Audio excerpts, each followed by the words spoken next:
Well, all the surpluses of the animal products in our country get put right back into what I call the national garbage bin, which is our K through 12 national school lunch program.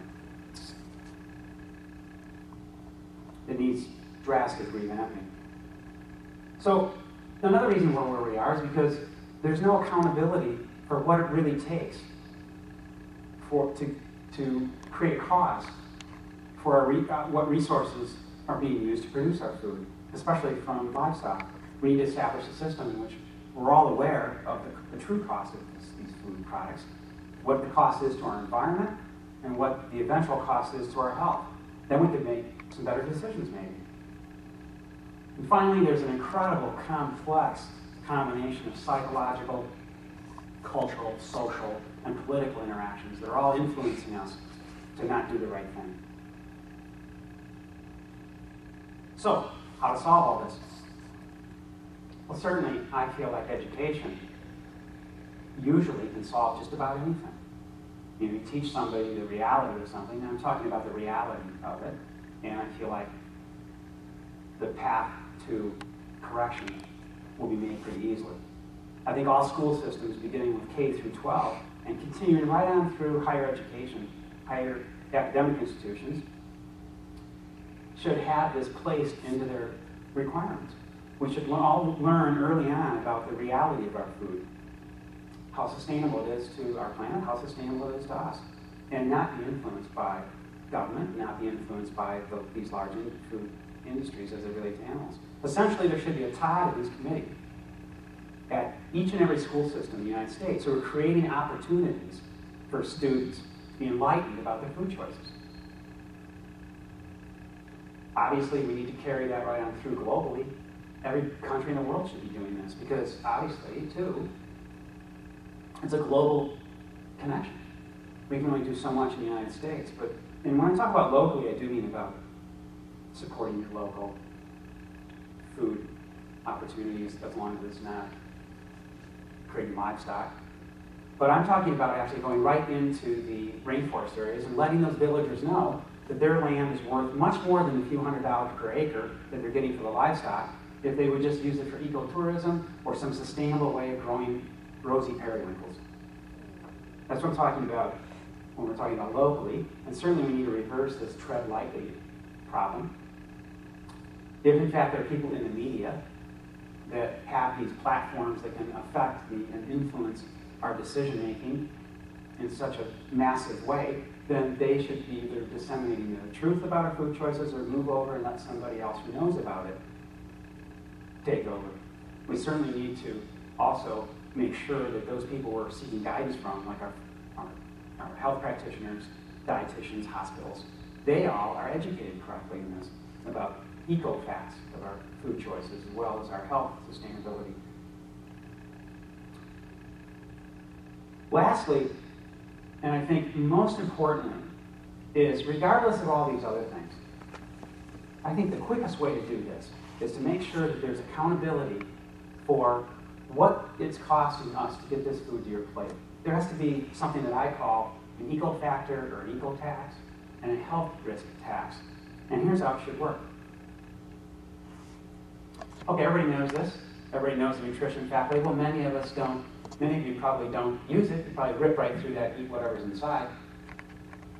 But actually, this is put there for a purpose. It doesn't really display everything that I would like to display. You can see this is ground beef. It shows you that half the calories are from fat. That's not so good. It doesn't say that's not so good.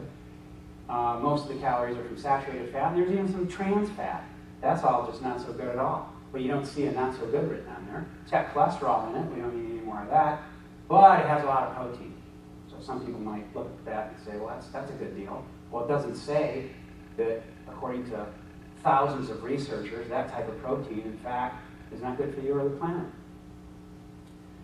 But that's what you get. Now, I think that everybody should know, while they're looking at this, they should be able to know the reality of what's happening. We should have this attached to it. So when you look at this on the left, you'll have this attached, and I think it should be in red. And I think that you should have an eco-factor and a health risk factor. What's that?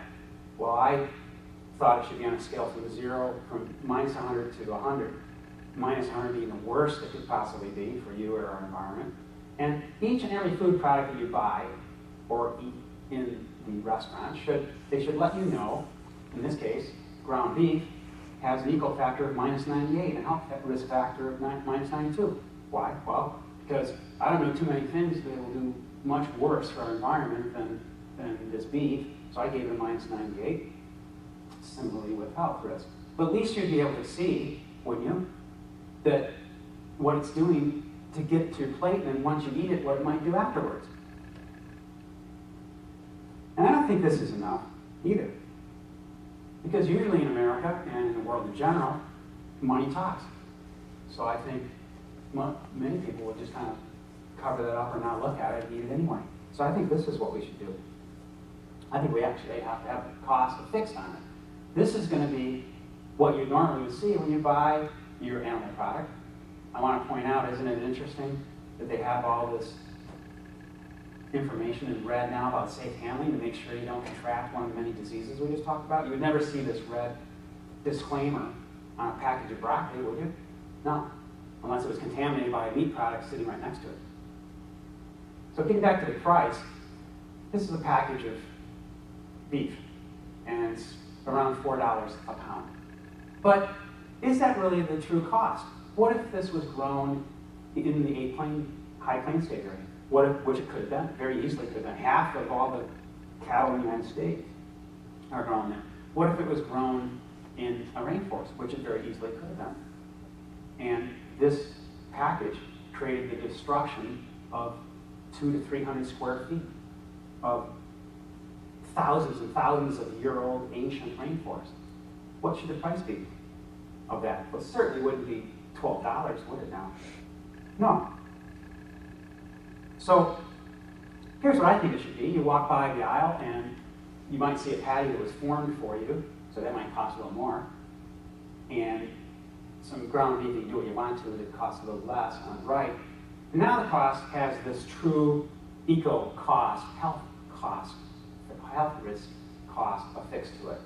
My style. So the cost of the quarter pounder here is $4,000, that's not a period, it's a comma, $4,190 for that.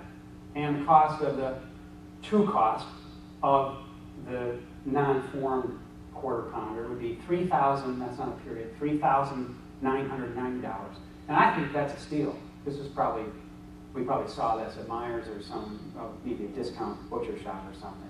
Because what should the cost be? Do we have a cost that we can put on all the species of land, all the species of animals, the land that was used, the pristine glacier water from Ogallala? No, it's invaluable. How can you put a price of invaluableness on this? Well, you can't, but it should have some price. There might be still some people that will buy this, but it would certainly help solve the problem, wouldn't it?